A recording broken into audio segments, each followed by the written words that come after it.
मुलींच्या बाबतीत आपला समाज आणि आपली विचारसरणी बरीच पुढारलेली आहे. बऱ्यापैकी स्त्रीभ्रूण हत्या आधीच्या वेळेपेक्षा आटोक्यात आलेली आहे आणि मुलीसुद्धा आपल्या पायावर भक्कम उभ्या राहत आहेत. पण आजही मुलींच्या बाबतीतली एक गोष्ट तशीच्या तशीच आहे, ती म्हणजे त्यांच्यावर होणारे बलात्कार आणि अत्याचार. आजही आपल्याला रस्त्यावर उतरून कॅन्डल हातात घ्यायला लागते. आजही तिला अर्धमेल्या निर्वस्त्र अवस्थेत रस्त्यावर फेकलं जाते. आता हा विषय आला म्हणजे आपल्याला असंच वाटणार की मुलींनी स्वसंरक्षणाचे धडे घ्यायला हवेत. त्यांनी कराटे आणि स्वतःची रक्षा स्वतःच करायला हवी, कमजोर राहायला नको. हेही अगदी बरोबरच आहे. मुलींनी स्वतःला भक्कम बनवायलाच पाहिजे, यात काही वाद नाहीच. पण खरंच आपल्याला असं वाटतं का की एवढं करूनसुद्धा हा प्रॉब्लेम मुळासकट नष्ट होईल? खरंच का कधीही कोणत्याही मुलीवर पुन्हा बलात्कार होणार नाही? याचं उत्तर माझ्याकडून तरी नाही असंच असणार आहे. कारण अत्याचार होणारी मुलगी 6 वर्षाची असू शकते आणि 6 महिन्यांचीसुद्धा असू शकते. आणि असंही कोणतीही मुलगी आपल्या आईच्या पोटातून तर सेल्फ डिफेन्स शिकून नाही येऊ शकत. कदाचित ती मुलगी 36 तास ऑन ड्युटी करून कंटाळलेली डॉक्टर असू शकते, जिचा दिवसभर काम करून फक्त डोळा लागला असेल.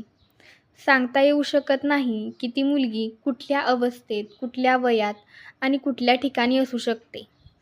त्या मुलीने कितीही स्वसंरक्षणाचे धडे घेतले तरीसुद्धा तिच्यावर अशी परिस्थिती येणार नाही, याची आपण गॅरंटी देऊ शकत नाही. कारण जर तिच्यासमोर 5-5 लोकं असतील किंवा 5 पेक्षा जास्त लोकं असतील, तर किती जणांना ती पुरून उरणार आहे? किती जणांपासून ती स्वतःला वाचवेल? शेवटी तिच्यासुद्धा काही लिमिट असणारच ना. किती वेळ ती स्वतःच्या शक्तीचा वापर करून एवढ्या लोकांशी झुंज देऊ शकेल? एवढं स्वतःला वाचवण्यासाठी तिच्याकडे एखादी जादूच असणं गरजेचं आहे. पण ती जादू करणारी नाही आहे, ती एक माणूस आहे. तिच्यासुद्धा काही लिमिट्स आहेत. एकसाथ ती मूव्हीमधल्या हिरोसारखं 5-6 लोकांना उचलून फेकू शकत नाही. कदाचित जर प्रत्येक माणसाची मानसिकता बदलली तर यावरच काही उपाय निघू शकतो. त्यांच्या आणि देशातील सगळ्या सिस्टीमच्या विचारसरणीत बदल झाला तर या अशा केसेस घडणार नाहीत.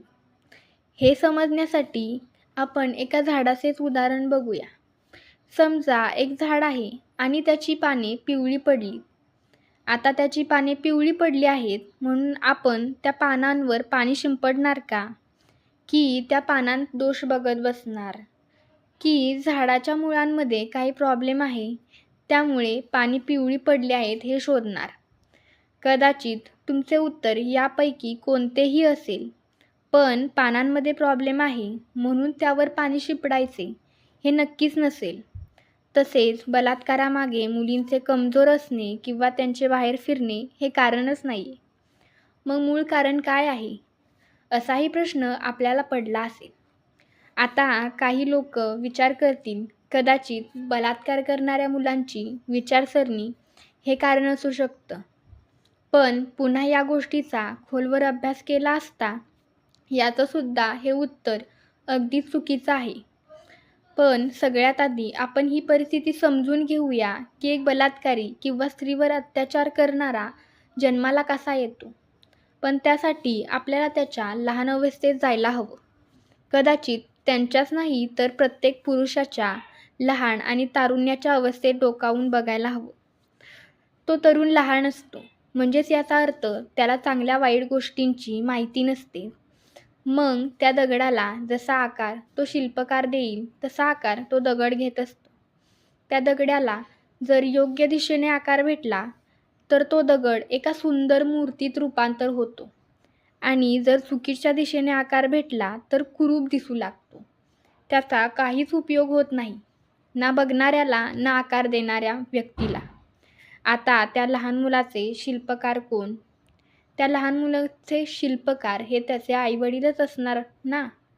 मग त्या मुलाला घडवण्याची संपूर्ण जबाबदारी त्या आईवडिलांची असते आणि सगळ्यात मोठा वाटा यात तर एका आईचाच असतो. आई ज्याप्रमाणे आपल्याला मुलाला आकार देते, त्याचप्रमाणे तो मुलगा आकार घेत असतो.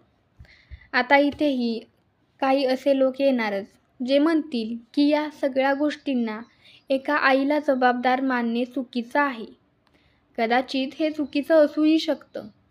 पण जर या गोष्टीचा खोलवर विचार केला, तर असं लक्षात येतं की जर मुलाने यश मिळवलं, तर याचं सगळं श्रेय त्याच्या आईवडिलांना जातं.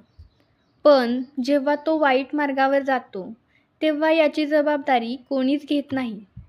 मग याला फक्त जबाबदार तो आणि त्याची विचारसरणी असते. आणि नक्कीच हे खरंसुद्धा आहे. घडलेल्या चुकीच्या गोष्टींत तो सुद्धा जबाबदार असतो. कारण वाईट कर्म हे त्यानेच केलेलं असतं, त्याच्या आईवडिलांनी नाही.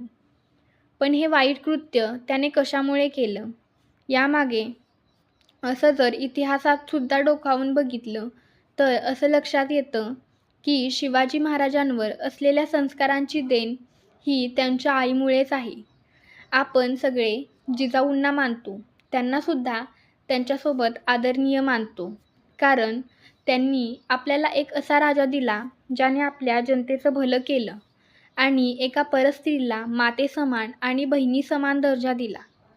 ही परंपरा फक्त त्यांनी जपली नाही, तर त्यांच्या शूर छाव्याने सुद्धा जपली.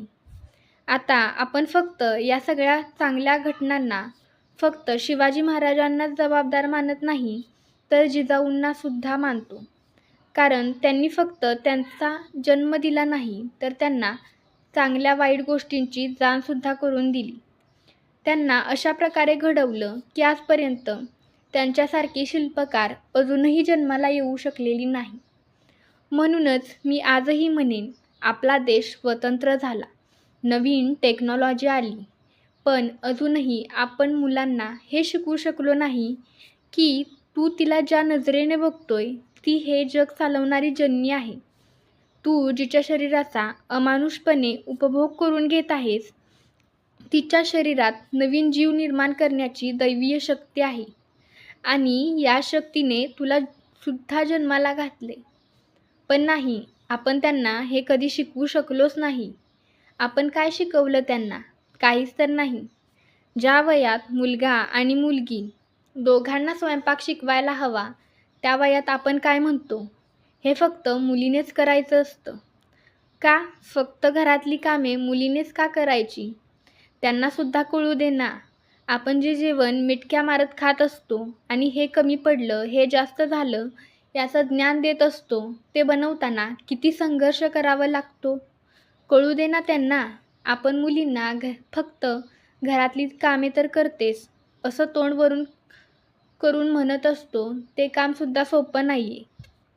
याची जर प्रत्येक मुलाला जाणीव झाली ना, तर कधीच निर्भया जन्माला येणार नाही आणि कधीच कुठल्याही घरात एक रेपिस्ट जन्माला येणार नाही.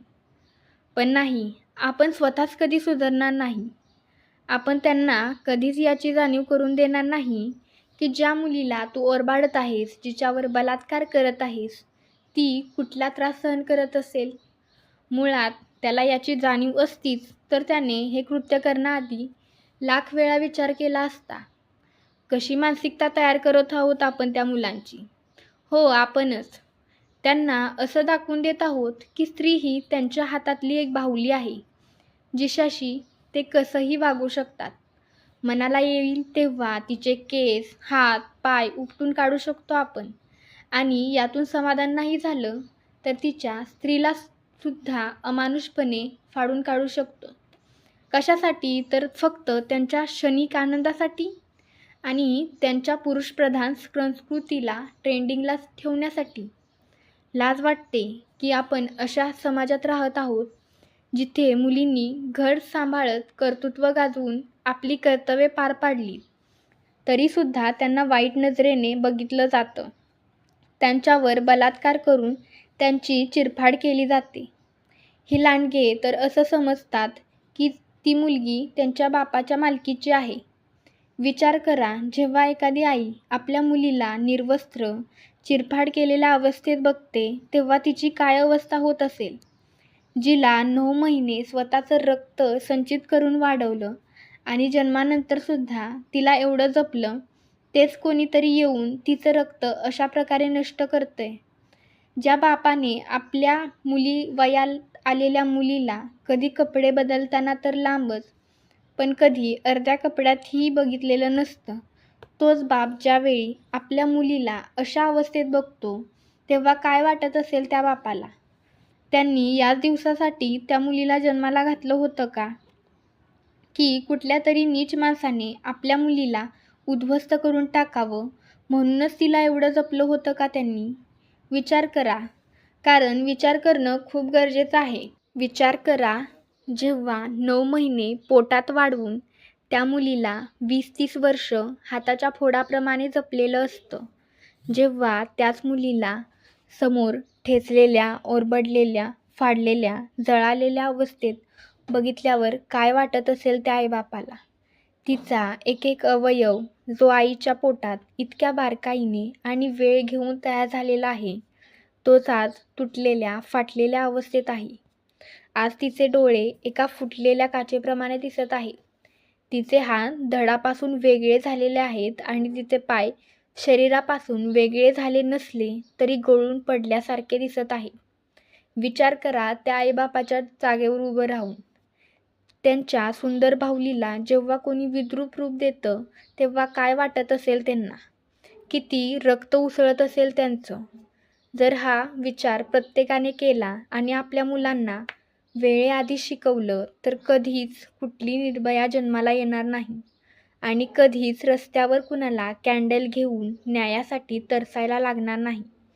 कधीही कुठल्या आईबापाला 10-15 वर्ष आपल्या मुलीला न्याय भेटावा म्हणून तरसायला लागणार नाही. हा एकच मुद्दा आहे ज्यावर चर्चा होऊ शकली, पण असे बरेच घटक आहेत ज्यामुळे या अशा घटना घडत आहेत. याबद्दल आपण पुढच्या व्हिडिओमध्ये चर्चा करू.